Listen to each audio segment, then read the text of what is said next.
sobre este más precioso mensaje, sobre cómo llegó a nosotros. Dótanos de comprensión sobre la historia, para conocer qué sucedió.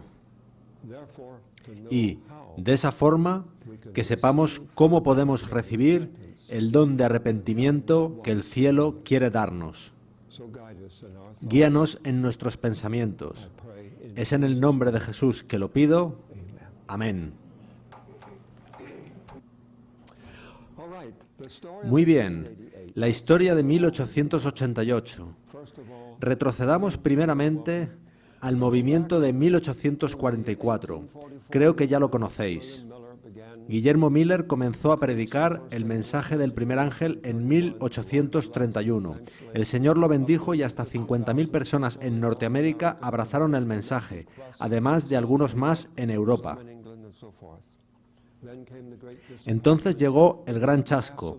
La mayoría de la gente abandonó el mensaje, pero unos pocos persistieron, pues reconocían que era el auténtico Espíritu de Dios quien estaba en el clamor de medianoche. No lo sostenía únicamente la aritmética, era el Espíritu Santo, esa era su convicción. Ese pequeño grupo de personas fue el que siguió a Cristo por fe al lugar santísimo del santuario celestial. Ese fue el comienzo de la Iglesia Adventista del séptimo día. Sin embargo, todos ellos eran guardadores del domingo. Aún no habían oído acerca del sábado, pero sí habían oído el comienzo del mensaje del santuario, pues conocéis la historia de Hiram Edson cuando caminaba por un maizal la mañana del 23 de octubre de 1844. De repente pensó que quizá el santuario no era la tierra, que quizá no era la segunda venida de Cristo lo que esperaban. Entonces tuvo una visión del cielo con el lugar santísimo abierto. Comenzaron a estudiar y encontraron la verdad. De modo que resulta importante para nosotros conocer que la Iglesia Adventista del séptimo día no se ha edificado sobre la doctrina del sábado, sino sobre la doctrina del santuario. Y esa es precisamente la verdad que detesta el diablo hoy en día. Puedes ir a la iglesia tipo sábado tras sábado, año tras año, y no oír nunca un solo sermón sobre la purificación del santuario. Bien, estos son los antecedentes. Veo que tenemos aquí una pizarra. Quizá podamos escribir algo. A ver si escribe este rotulador. Sí. 1844 fue nuestro punto de partida. En realidad lo fue 1831. Y entonces aceptaron la doctrina del santuario. Eso fue el comienzo de todo. Ese pequeño grupo se estaba reconciliando con Dios y con su verdad.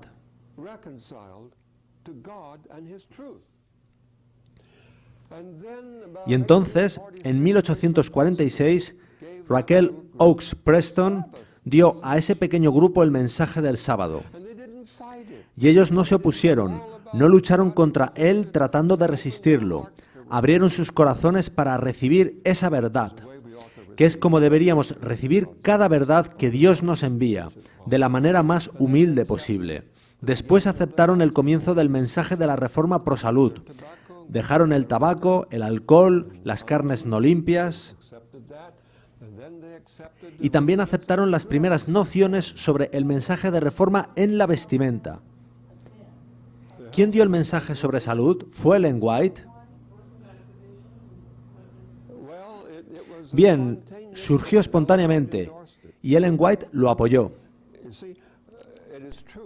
Ellen White no es el origen de nuestras doctrinas. Nuestras doctrinas vinieron del Señor y ella las apoyó. Ella no nos trajo el sábado. De hecho, ella se resistió al sábado al principio. Fue así. Y ella se convenció después. Por tanto, incluso una reforma sobre la vestimenta se llevó a cabo entonces. Con seguridad la necesitaban. Y creo que, en algún aspecto, también la necesitamos hoy en día.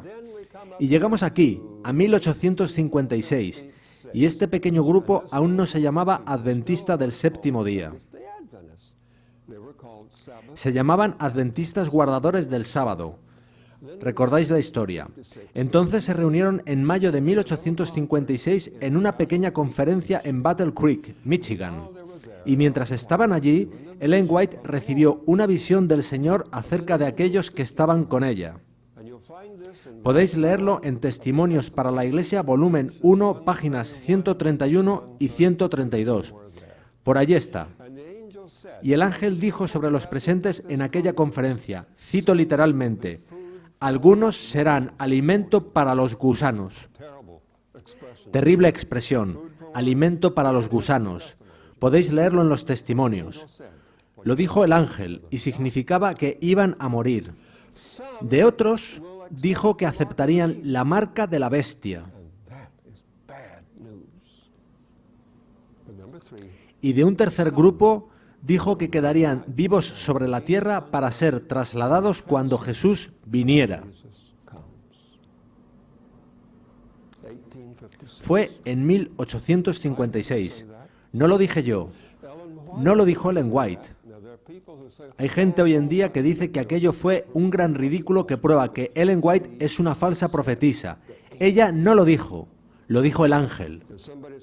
Y alguien puede decir, entonces no se puede confiar en los ángeles. ¿Estaba el ángel refiriéndose, avanzando hacia 1888, a un posible fin de las cosas? Has de esperar un poco. Buena pregunta. ¿Son los ángeles omniscientes? No. Jesús dijo expresamente que ni aun los ángeles conocen la hora de su segunda venida. A los ángeles les encanta estudiar la Biblia, como a nosotros. Los ángeles han de aprender. Es un hecho. Son seres finitos. Pero estoy seguro de que este ángel del cielo estaba representando la perspectiva de todos los ángeles santos. Estaban felices de ver que un pequeño grupo de personas resistieron tras el gran chasco. Estaban felices de ver que ellos aceptaban la verdad de la purificación del santuario. No estaba desarrollada. Estaban tan solo en el comienzo de ella, pero habían abierto sus corazones, lo que hizo felices a los ángeles. Estaban felices de verlos abrazar el mensaje del sábado. Estaban felices de verlos abrazar el comienzo de la reforma pro salud y la reforma de la vestimenta. Estas personas aceptaban todo rayo de luz que Dios les enviaba, incluyendo el espíritu de profecía. Reconocieron en Ellen White el cumplimiento de la promesa de Dios de que la iglesia remanente tendría el testimonio de Jesús. Así que llegaron a 1856 y el ángel dijo la verdad. Él sinceramente creía que estas personas, que habían aceptado toda esa luz, continuarían aceptándola y estarían preparados para la venida del Señor. Y el cielo no acalló al ángel. Pero fueron pasando los años y comenzó a crecer la iglesia. Yo no estoy demasiado lejos de aquella época del evangelismo en carpas. Eso ya no existe apenas. Yo hice mi comienzo como maestro de carpa en una campaña evangelística. Y allí a donde iban nuestros evangelistas o pastores y ponían una carpa, revolucionaban la ciudad.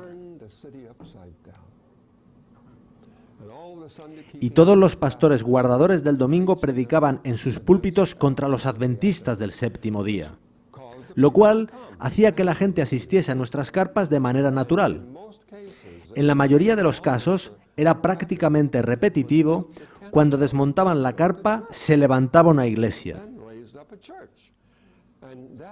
Y de ese modo la iglesia adventista del séptimo día crecía, y los pastores guardadores del domingo les desafiaban a sostener debates, justo como Bill Ratliff, que ha desafiado a toda la denominación a tener un debate sobre el sábado.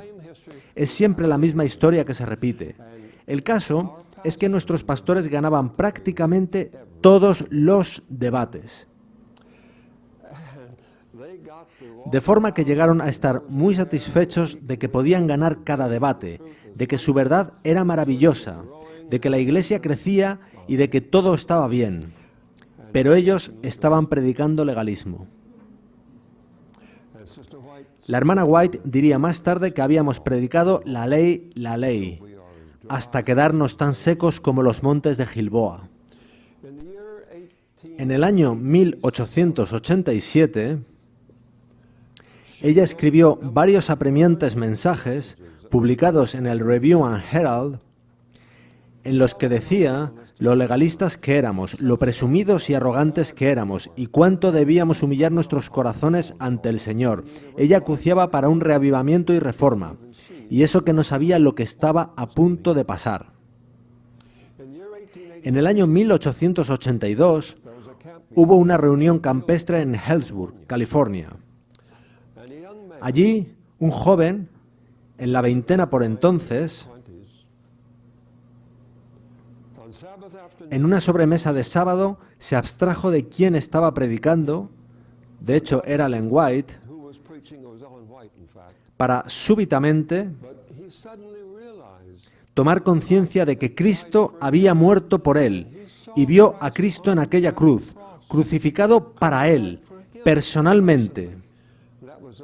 Aquella fue la primera vez que ese joven adventista llegó a darse cuenta de que Cristo murió por él. Él se comprometió a, desde ese día, reestudiar la Biblia con la idea de que la Biblia en su totalidad es una presentación de Cristo y este crucificado. Con el tiempo llegaría a ser editor de Signs of the Times, nuestra revista misionera por entonces en la costa oeste.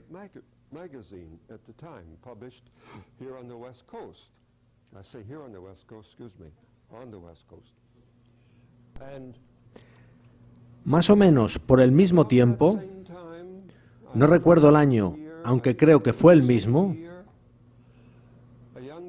un joven soldado raso del ejército americano aceptó la verdad del sábado en Walla Walla, Washington. Aprendió sobre la iglesia adventista y entregó su corazón al Señor. Se bautizó y al salir de las aguas alzó sus manos al cielo y dijo: Señor, todo lo que tengo es tuyo. Él auténticamente se convirtió. Era A.T. Jones. Ambos coincidieron más tarde en Oakland, California. Y cuando Waggoner padre enfermó,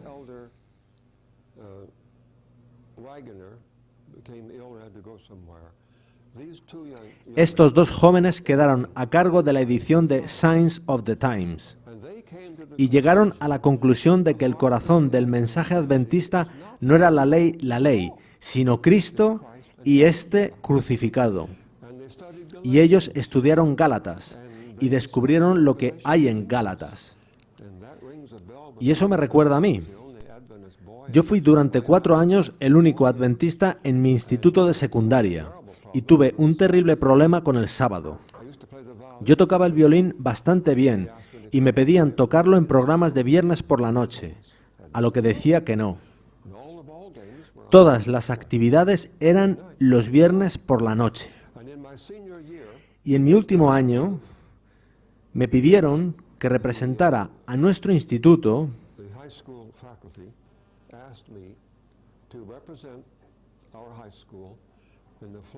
en las competiciones académicas del estado de Florida, en las disciplinas de inglés y literatura inglesa, lo cual me agradó. Estudié para prepararme, pero llegó el aviso de que para Florida Central el examen sería en una mañana de sábado. Por lo que dije a nuestro capellán principal que no podría participar. Él me dijo: tendrás que participar, deberías leer el libro de Gálatas, eso te hará entender. De modo que intenté leer el libro de Gálatas, pero no tenía sentido para mí. Entretanto, dado que me negaba a participar en sábado, él debió hacer algunas llamadas e influir de alguna manera. Y el examen se cambió al miércoles, de modo que pude participar, y quedé el primero de Florida Central, que comprendía Orlando, Kissimmee, St. Cloud, Lakeland y todas las ciudades de la zona. Así que tenía que acudir a las finales en la Universidad del Estado de Florida. Tuve que estudiar más. y se convocó el examen de inglés y literatura inglesa para la mañana de un sábado. De nuevo tuve que decir que no podía participar. Mr. Rutledge se molestó verdaderamente en esta ocasión. Me dijo: Robert, es demasiado tarde. No podemos cambiarlo ahora. ¿Dónde está tu espíritu académico? ¿Por qué no eres leal a tu instituto? Yo dije: Cristo está primero. He de guardar el sábado. Así que hubo más llamadas frenéticas y cambiaron el examen al viernes por la tarde. De modo que pude hacer el examen y quedé el primero del estado de Florida. Eso fue lo que pasó, pero el caso es que yo no entendía Gálatas, el libro que estos dos editores estudiaron. Cuando estudié Gálatas me pareció como si Mr. Rutledge tuviera razón, que la obediencia a la ley es esclavitud.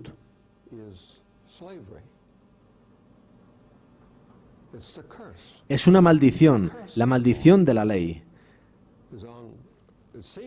Parece decir que la maldición está en todos los que la obedecen, de modo que si guardas el séptimo día sábado, estás bajo la maldición de la ley, y yo no podía entenderlo.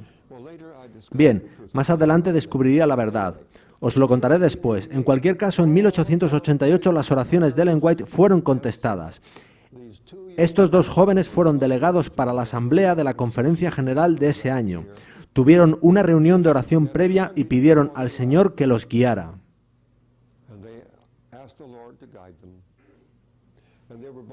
Y a ambos se les pidió hablar, puesto que Signs of the Times había molestado tanto a los hermanos en Battle Creek que estos querían convertir la asamblea de 1888 en un debate. Ellos amaban los debates. Y estaban seguros de poder aplastar a estos dos jóvenes. Y algunos de los autores que han escrito sobre este evento sostienen abiertamente que, de no ser porque Ellen White defendió a Jones y Wagoner, los hubieran desfraternizado. Así de serias eran las objeciones. Y estos dos jóvenes presentaron su creencia. Pero en realidad fue una presentación de la justicia por la fe a la luz de la purificación del santuario celestial. Ahora, Wagoner dijo que lo que él predicaba estaba en armonía con lo predicado por Martín Lutero, que él simplemente trataba de sacar a la Iglesia de su legalismo para llevarla al Evangelio, que Martín Lutero predicó. Pero, en contexto, yo no creo que Wagoner hubiera osado decir que lo que ellos presentaban no fuera nueva luz, adicional a la de Martín Lutero, puesto que ellos comprendían que la purificación del santuario es algo muy importante. Y ellos no se conformaban con los cálculos de las fechas, sino que querían conocer su verdadera trascendencia espiritual. Ahora, de los dos, el que más prominentemente proclamó el mensaje del santuario fue A.T. Jones. No encontramos que Wagoner fuera tan adelantado como lo era Jones al hablar sobre el santuario. Aunque creía en él cuando murió en 1916. Debería haber comenzado a escribir más a la izquierda.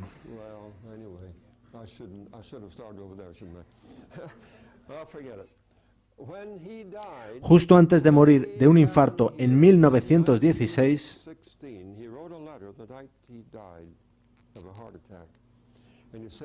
escribió una carta en la que decía haber abandonado la doctrina del santuario 25 años atrás. Yo creo que él estaba demasiado enfermo para comprender lo que realmente estaba escribiendo, pues hay evidencia documental de que él predicaba la doctrina del santuario, si bien no con la intensidad de Jones. ¿Quién fue el que murió en 1916? Fue E.J. Wagoner, el 28 de mayo de 1916.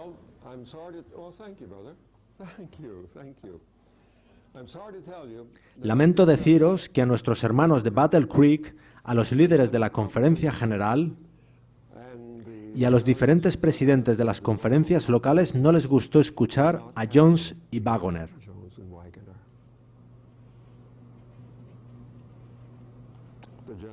El presidente de la Conferencia General, en concreto, se opuso. y Ellen White cuenta que ella tuvo que levantarse prácticamente sola, como un pulgar dolorido, ante toda la asamblea de la Conferencia General.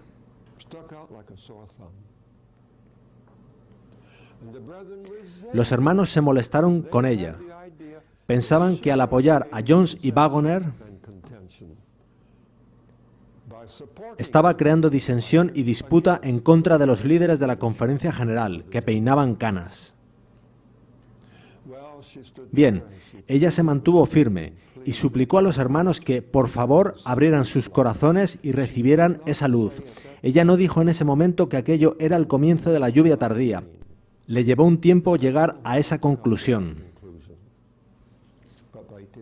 Pero en 1890 ella llegó a esa conclusión, que lo que Jones y Wagoner estaban predicando eran aguas del cielo pertenecientes a la lluvia tardía. En 1891 o 1892 ella comenzó a dar a entender que el mensaje era el comienzo del fuerte pregón de Apocalipsis 18.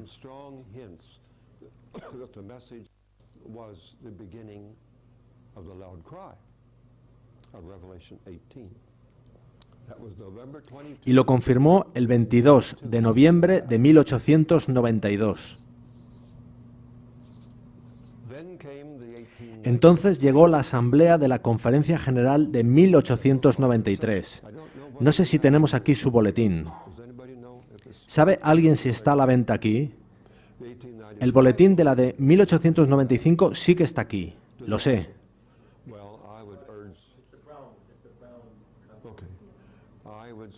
Os sugeriría que lo consiguieseis. De hecho, os sugiero que lo estudiéis. Por favor, no creáis una palabra de lo que os digo, porque lo diga yo. Estudiadlo por vosotros mismos. Los boletines de las asambleas de 1893 y 1895, y ambos están ahí, contienen sermones predicados por A.T. Jones en esas asambleas de la Conferencia General.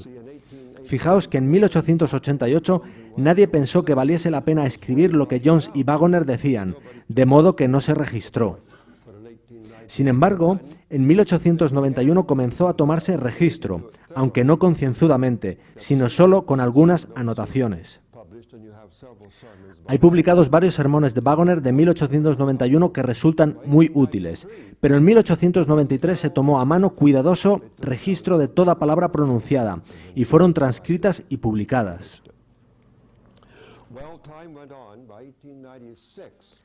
Transcurrió el tiempo y, en 1896, Ellen White declaró que, en gran medida, el mensaje fue mantenido lejos de nuestro pueblo y lejos del mundo. Así que durante esos años, de 1888 a 1896, el Señor hizo todo esfuerzo para traer de distintos modos el mensaje a la atención de nuestros hermanos. En 1891 era tan grande la oposición contra la propia Ellen White que ésta fue mandada en exilio a Australia.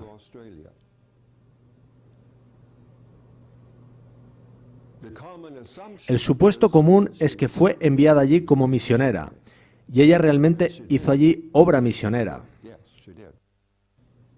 Pero la realidad es que ella fue exiliada. Y ella escribe sobre el asunto y aparece en este libro, 1888, reexaminado.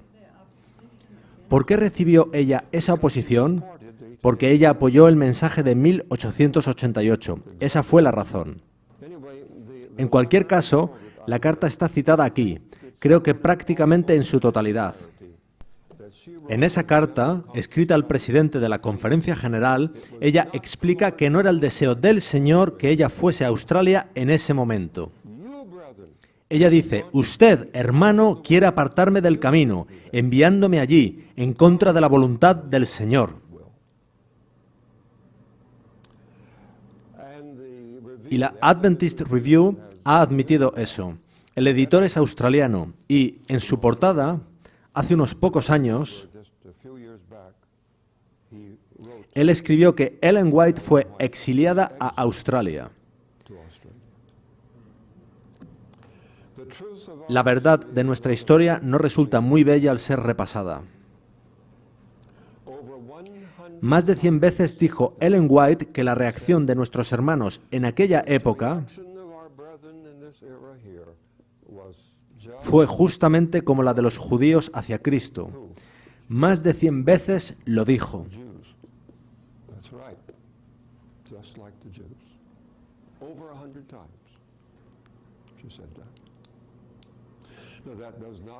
Eso no quiere decir que Dios haya abandonado a esta iglesia. No quiere decir que debas salir y fundar una ramificación. No quiere decir que debas comenzar una iglesia de hogar. Yo no creo eso. Yo creo que lo que quiere decir es que tú debes conocer de la verdad, estar preparado para ser testigo de la verdad y sumarte a orar para que Dios nos dé el don del arrepentimiento. La solución a nuestros problemas no es una nueva organización, sino arrepentimiento dentro de esta organización. Así que Ellen White estuvo en Australia. Allí realizó una labor formidable. Fue verdaderamente milagroso lo que hizo en Australia, una evidencia de lo que el Señor habría hecho para el mundo entero. Entonces llegamos al año 1901. Ella regresó en 1900 para la asamblea de la Conferencia General programada para 1901, que tendría lugar en Battle Creek. Ella asistió y el día anterior a la apertura, ella se encontró con los hermanos de la Conferencia General, y me imagino cuáles eran los delegados que asistieron. El encuentro fue en la biblioteca de Battle Creek. Ella les habló y existen dos versiones sobre lo que les dijo. Hay una versión que es auténtica, registrada taquigráficamente, aunque contenga errores gramaticales.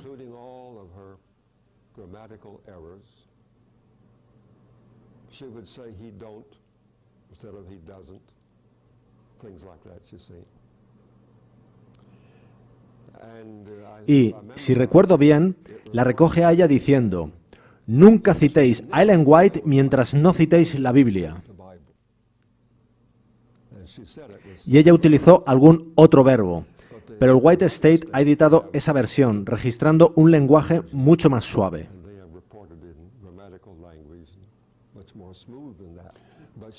Pero ella tenía una carga desde la asamblea de 1888 y deseaba que la de 1901 deshiciera lo que sucedió en aquella. Pero ese tiempo entre medias fue la década más oscura de la historia adventista. Llegaron terribles problemas financieros. La Conferencia General estaba endeudada, los diezmos cayeron, estaban en tremendas dificultades. En ese tiempo también fue la apostasía de Cartwright. Fue terrible lo que sucedió.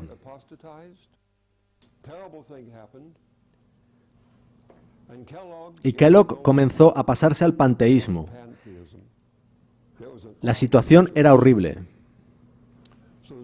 De modo que llegó la asamblea de 1901 y ángeles del cielo se paseaban por los pasillos del tabernáculo en Battle Creek.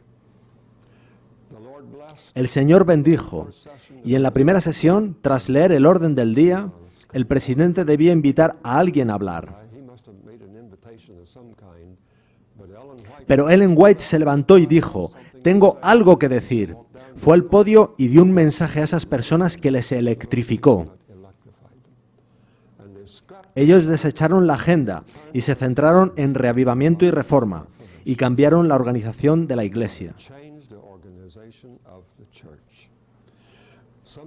Algunos de nuestros hermanos ejercen una fuerte oposición a este libro, 1888 reexaminado,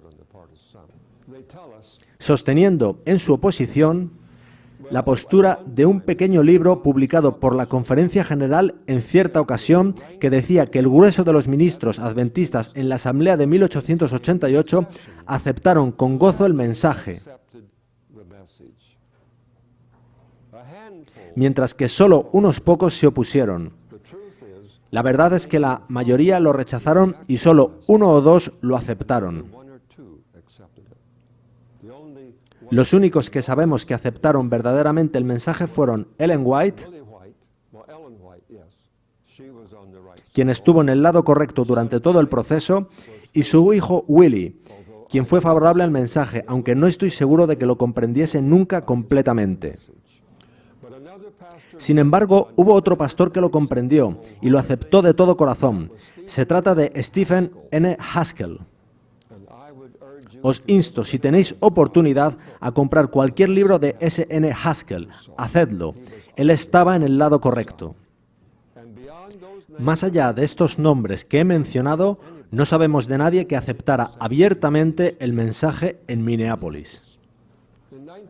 En 1903, Ellen White escribió una carta al juez Jesse Arthur en la que ella decía: el resultado de la última asamblea de la Conferencia General, refiriéndose a la de 1901, ha sido la mayor y más terrible pena de mi vida. No ha habido ningún cambio. Así que los que nos dicen que en la asamblea de 1901 se consiguió reparar los daños de la asamblea de 1888 y que desde entonces se ha estado derramando la lluvia tardía, están equivocados.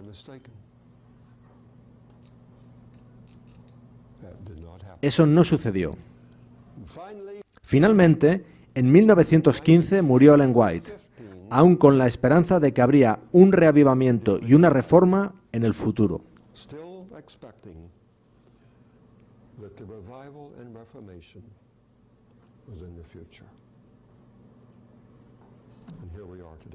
Y aquí estamos hoy.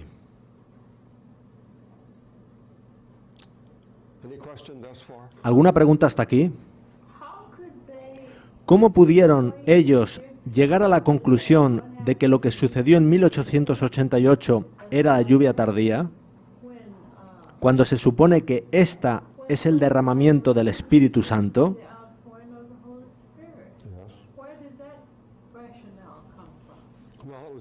Bien, fue Ellen White quien lo dijo, no fueron los hermanos. Los hermanos no se dieron cuenta de que la lluvia tardía comenzó en la conferencia de 1888. Fue Ellen White quien se dio cuenta. Fueron palabras de ella, sí. Y es así porque la lluvia tardía no es emotividad, no es bautismos masivos.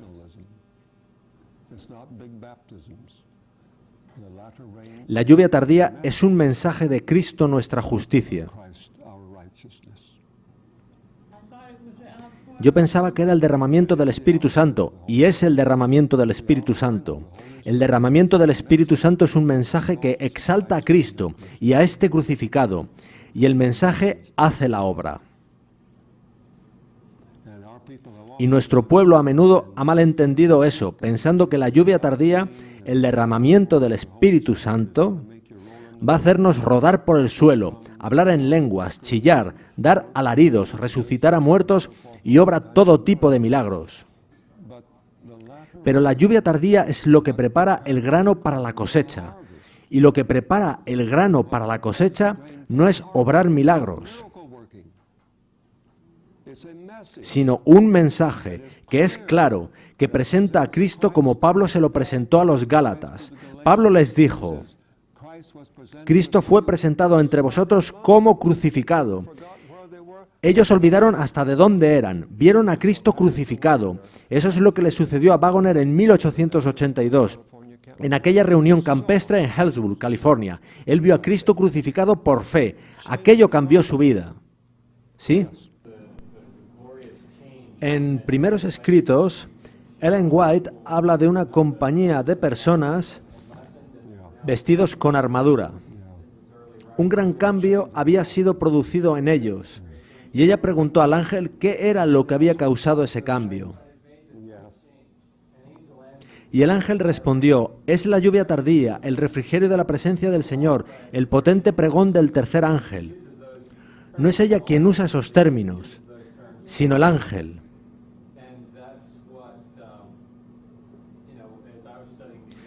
He estado estudiando por mi cuenta estos asuntos desde hace años y ello me ha llevado a concluir que, cuando ella habla del fuerte pregón, del mensaje del tercer ángel de Apocalipsis, de Cristo nuestra justicia, o de lluvia tardía, todo ello está clara y sólidamente ligado a los sucesos que tuvieron lugar en Minneapolis y al mensaje que surgió de allí.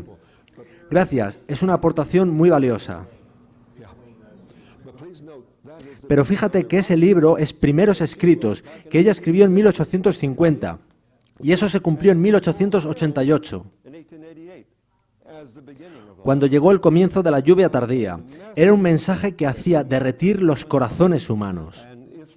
Y si el mensaje hubiese sido aceptado en 1888, si en la Conferencia General hubieran abierto sus corazones como sucedió atrás entre 1844 y 1846, si hubieran amado y agradecido al Señor este mensaje del que Ellen White dijo que Dios ordenó que fuera predicado en cada iglesia, el mundo nunca hubiese vuelto a decir que los adventistas predicaban la ley y la ley. Más bien nos hubieran conocido por ser la iglesia que predica a Cristo y a este crucificado, y el mundo hubiera sido iluminado y la obra hubiera concluido hacia 1893. Ahora pasaremos a los acontecimientos a partir de 1916. Comenzaré aquí para tener más espacio esta vez. Así que Ellen White muere en 1915. En 1919 hay una gran conferencia bíblica muy significativa en Takoma Park.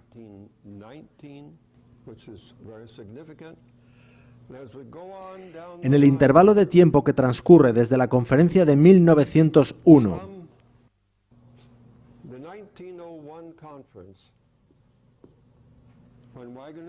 en la que Waggoner predicó muy claramente sobre la naturaleza de Cristo, hasta 1929 no hay nada que yo haya encontrado en el Adventist Review o en el Signs of the Times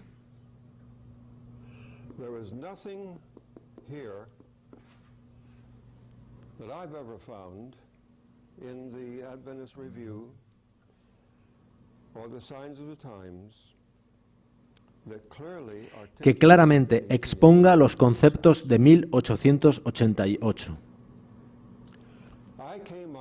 Yo entré en escena en 1929. Por cierto, algunos piensan que soy tan viejo que fui un delegado en 1888.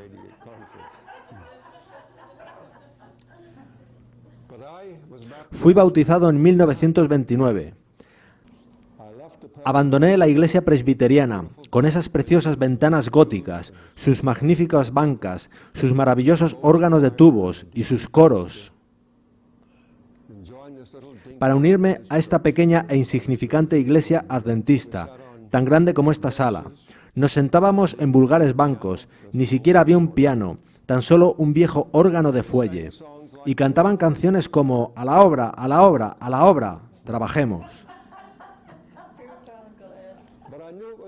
Pero supe que era la verdad. Supe que la verdad del sábado era correcta y persistí. A pesar de todo, estoy contento de que así fuera. Y no fue hasta que fui favorecido para ir a una universidad adventista, yo quería ir al Union College y estar a las órdenes de Andreasen, puesto que yo tenía un padrino. Os contaré esto brevemente. En 1926 nos mudamos a una pequeña ciudad de Florida, pues mi padre quería escapar de Miami. Vivíamos en Miami y mi padre era un luterano estricto, por convicción. Él guardaba muy estrictamente el domingo. Él veía a Miami tan lleno de inmoralidad y maldad que no quería que sus hijos creciesen allí. Así que nos fuimos a una pequeña ciudad llamada St. Cloud, que es donde yo crecí. Por aquel tiempo en St. Cloud había un centro de jubilados para veteranos de la Guerra Civil. Y entre los veteranos de la Guerra Civil que vivían allí estaban el hermano y la hermana J.G. Matheson, cuya hija era la señora de Oliver Montgomery, que fue un vicepresidente de la Conferencia General. Así que yo crecía en St. Cloud. Tenía unos 10 años por entonces. Fui bautizado con 12.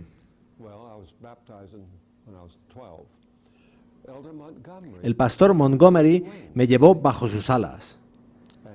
Cada Navidad él me traía, como regalo de Navidad, un libro de historias de las misiones, para que yo fuese misionero algún día, por lo que le estoy muy agradecido. Y cuando terminé el instituto, yo no tenía dinero. No podía pensar en ir a una universidad adventista, que valía dinero. Yo había conseguido 2 becas universitarias gracias al primer puesto en la competición de Florida de la que os hablé. Asistí solo a una reunión campestre. Mis padres no fueron. Y el sábado por la noche, el pastor Montgomery me agarró, no literalmente, pero él me agarró y me dijo: Robert, has de ir al Southern Junior College. He encontrado a una joven pareja que va para allá en coche y te llevarán.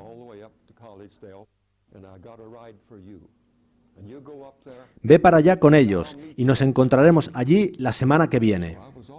Así que me fui, y así es como llegué a una universidad adventista. Más tarde, él quería que yo fuese al Union College, porque él creía que el pastor Andreasen tenía la verdad y que nuestros ministros más jóvenes debían aprenderla. Hoy en día, el pastor Andreasen tiene una posición fortísima por parte de algunos de nuestros eruditos. Pero en aquel entonces yo quería ir, pero no podía porque no tenía dinero para ir al Union College. Pero tuve una oportunidad de trabajar llevando bandejas en el sanatorio de Washington, por lo que acabé allí. Y allí, en Tacoma Park, había un señor mayor que había estado presente en la conferencia de 1888.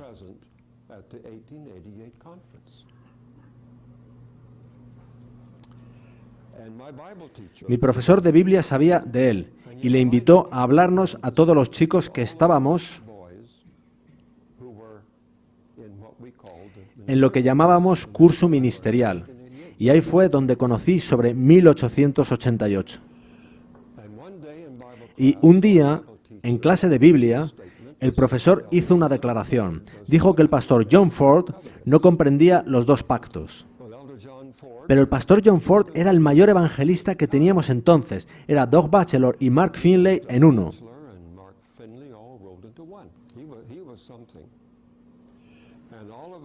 Todos los estudiantes soñábamos con algún día ser como el pastor John Ford, que bautizaba a muchísimos.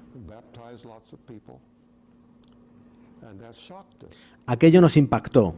Yo pregunté, entonces, ¿quién comprende los 2 pactos? El profesor dijo no saber quién los comprendía, por lo que pregunté dónde podríamos aprender sobre el asunto, y él dijo: bien, lo mejor que yo nunca he leído está en un libro llamado Las Buenas Nuevas, de E.J. Waggoner. Yo no tenía ni idea de quién era Waggoner. Fui a la biblioteca y, por supuesto, el libro no estaba allí. Ni siquiera estaba en la biblioteca del Review and Herald. ¿Podéis creer eso? De modo que el profesor trajo su propio ejemplar y lo dejó en custodia. No podíamos sacarlo, pero podíamos leerlo en la biblioteca, como la Biblia de Lutero que estaba encadenada a la pared. Y cuando lo leí, especialmente los capítulos 3 y 4, alguien llegó y me dijo: estoy tratando de leer Las Buenas Nuevas y es aburrido. Y yo simpaticé con él, porque los capítulos 1 y 2 pueden ser aburridos. Pero en los capítulos 3 y 4 es donde está la energía del libro. Copié el capítulo 3 en mi vieja máquina de escribir. Aquello alentó mi corazón. Nunca antes había comprendido el Evangelio. Nunca antes me había sido presentado tan claramente. Vi entonces las buenas nuevas del Evangelio. Me había bautizado 9 años atrás y nunca había oído nada igual. Simplemente os cuento mi testimonio. Os digo que yo fui impulsado por aquel libro. Aún lo amo. Amo leerlo de nuevo. Me llevé a África las páginas que copié. Fuimos convocados por la Conferencia General a ir a Uganda en 1945.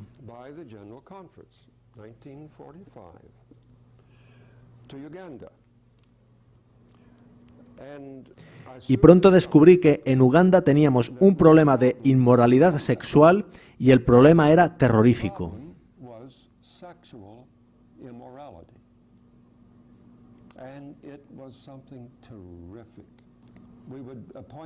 Designamos profesores para ir a las escuelas de nuestra pequeña misión para que se convirtieran al adventismo. Entonces, el comisionado del distrito británico me escribió una carta en la que me decía: «Señor Wieland, lamento informarle de que el profesor de una de sus escuelas mantiene relaciones carnales con las niñas». Ni siquiera la administración civil podía aprobar aquello. Tuve que llamar al profesor. Aquello se repetía vez tras vez.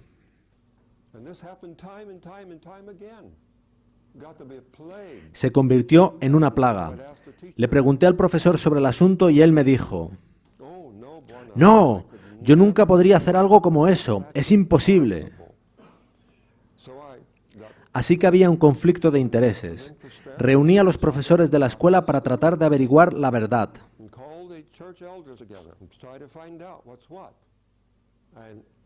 Y, sin una sola excepción, todos los profesores dijeron la verdad. Cada vez que me ponía frente a frente con un profesor, él agachaba la cabeza y decía: «Lo siento, es verdad, el diablo me impulsó a hacerlo».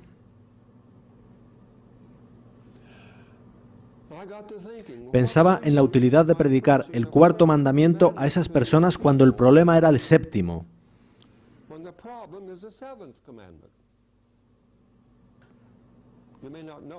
Quizá no sepáis que Uganda ha sido conocida como la capital del mundo del SIDA.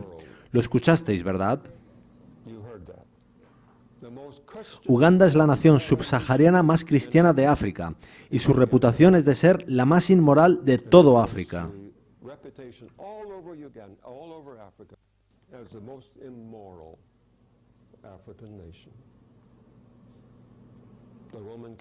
Los católicos romanos y la Iglesia de Inglaterra construyeron dos maravillosas catedrales en Kampala, en dos de sus 7 colinas, con sus respectivos órganos de tubos. Es una nación cristiana, pero con esta plaga. Esta gente no tenía control sobre el problema del sexo. Sentí enfermar mi corazón. ¿Qué hago aquí malgastando mi vida? Me voy a consumir y deshacer aquí. Deseaba volver a casa. No quería pasarme la vida tratando de arreglar problemas de ese tipo. Entonces recordé esas páginas que había mecanografiado del libro Las Buenas Nuevas, lo que Waggoner decía sobre la naturaleza de Cristo, que Él fue tentado en todos los puntos como lo somos nosotros, pero sin pecado. Él condenó el pecado en la semejanza de nuestra carne caída de pecado. Cogí aquellas páginas y las reestudié. Y me vino la luz. En la mañana del sábado, en nuestra mayor iglesia, hice a la gente la siguiente pregunta. ¿Creéis que Jesús fue tentado como nosotros? Sí, sí, dijeron todos. ¿Fue tentado a robar algo? Contestaron que sí. ¿Creéis que fue tentado a mentir? También dijeron que sí. ¿Fue tentado a acostarse con chicas? Dijeron, no, no, imposible.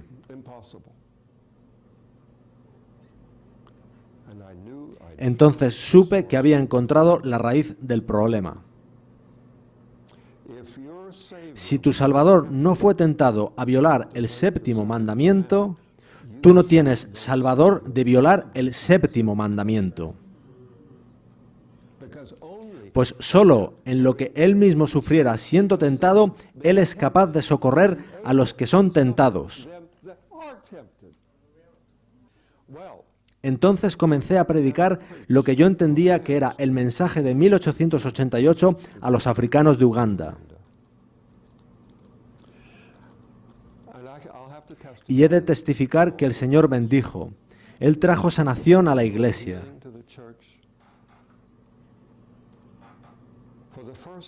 Por primera vez vi lágrimas en ojos africanos, y fue al hablarles de la cruz de Jesús.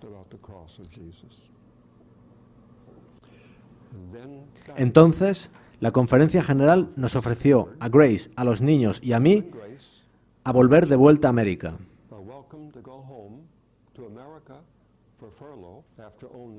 Tras solo 3 años en Uganda. Otra opción era quedarme. pero bajo la división africana.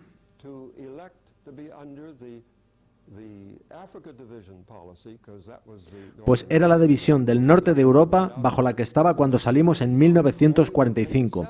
Otra opción era un contrato de 7 años estando 6 meses en Sudáfrica. ¿Cuál hubieseis escogido vosotros? Nosotros optamos por volver a casa, a América, tras 3 años. Pero algo más sucedió en Uganda. La Iglesia de Inglaterra estaba teniendo un gran reavivamiento y no vino sino de Ruanda, donde sucedió el genocidio de 1994. El así llamado reavivamiento fue conocido localmente como ABA, o bien el reavivamiento de los salvados. La idea era que uno es santificado instantáneamente al profesar su doctrina de que Cristo ha entrado en tu corazón.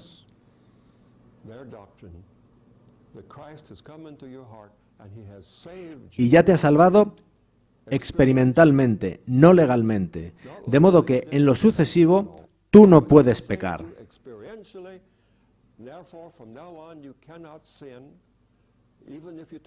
Incluso si violas a una mujer, eso ya no es pecado, pues tú has sido salvado. Entonces ellos bailaban y cantaban, y si practicabas ese baile, te convertías en parte de esta élite. El caso es que esa doctrina entró en la Iglesia Adventista del Séptimo Día en Uganda, y yo me vi obligado a encararla. Una carretilla de libros de Ellen White para leer a esta gente no me servía de nada, pues no conocían el espíritu de profecía. Todo lo que tenían era la Biblia, y yo tenía que usar solo la Biblia para tratar de enderezar a esa iglesia.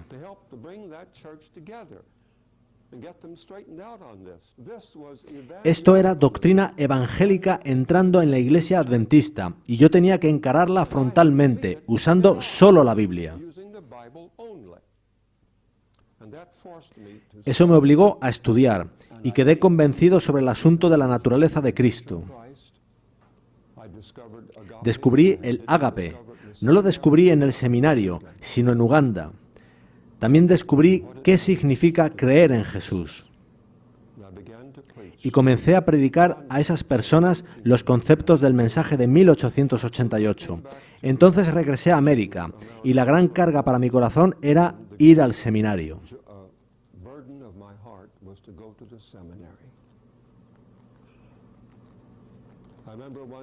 Recuerdo una vez, en 1946 más o menos, que teníamos un consejo de división en Bulawayo, en lo que era entonces Rhodesia, y nos llevaron a algunos de nosotros en coche a la tumba de Cecil Rhodes. Y en el viaje estaba sentado junto al pastor W.E. Reed, uno de los 3 autores de Questions on Doctrine. Era un gran investigador, un hombre maravilloso, inglés, y yo tuve el privilegio de sentarme junto a él. Yo le dije, Pastor Reed, hay algo que me preocupa. Como misionero en África Oriental me estoy consumiendo intelectualmente. ¿Podría usted sugerirme algunos libros que puedan ayudarme, que puedan mantener vivo mi cerebro? Él me dio una lista de libros y más tarde los encargué desde Edimburgo. Eran libros de segunda mano. Yo estaba entusiasmado y uno de los libros que más me gustó era de Reinhold Niebuhr.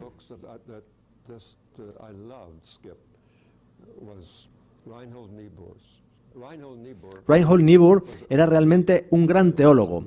Yo me llevaba sus libros junto con los de C.S. Lewis y los de Ellen White de Safari, y me perdía durante una semana o 10 días. Tenía una pequeña lámpara que conectaba a la batería del coche. No podíamos tener reuniones de noche, de modo que disponía de toda la tarde para mí, y yo estudiaba. Y estos libros ensanchaban mi mente y me mantenían soñando. ¡Qué feliz estaré cuando pueda ir al seminario adventista! Podré encontrarme con gente, hablar con los que están al nivel de Reinhold Niebuhr, C.S. Lewis y estos otros profundos pensadores. Finalmente regresé y fui al seminario. No sé si debería contaros esto, pero es, en realidad, el comienzo del Comité para el Estudio del Mensaje de 1888. ¿Os lo cuento? Bien, la primera clase a la que fui la impartía George Vandeman y era sobre justicia por la fe.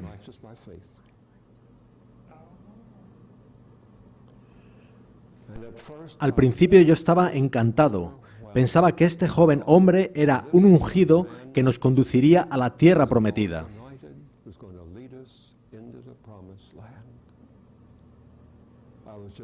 Estaba simplemente deleitado oyendo en clase. Y en una ocasión, él nos dijo que debíamos leer el boletín de la Conferencia General de 1893, del que yo jamás había oído. Así que yo me instalé en la biblioteca para leerlo, esos 24 sermones de A.T. Jones. Maravilloso libro. Está aquí. Era como leer las buenas nuevas, el mismo contenido pero con palabras diferentes. Atravesó mi corazón, me encantó. Pero tras unos 10 días me preocupé, porque el profesor nos estaba diciendo cosas como las que me encontré en Uganda.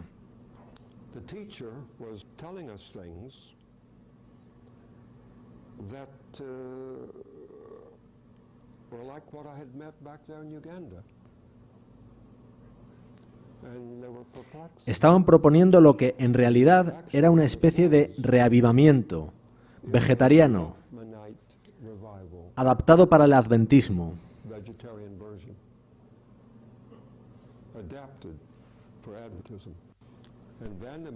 Y la visión de Vandeman en aquel momento, más tarde pudo haber cambiado. No es una crítica, pero en aquel momento su visión era que las iglesias evangélicas comprenden la justicia por la fe.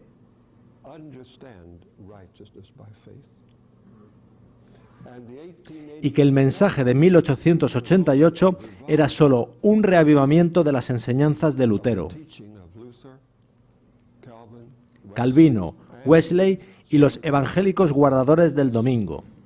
Aquello me molestó mucho. Estaba preocupado.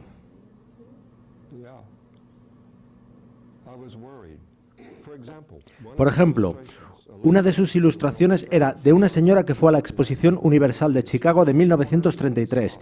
Ella ponía su moneda en la ranura de la puerta y no sucedía nada. Ella seguía de pie ante ella, nada sucedía. Y finalmente alguien gritó a la señora, ¡empuje! Ella empujó y pudo entrar.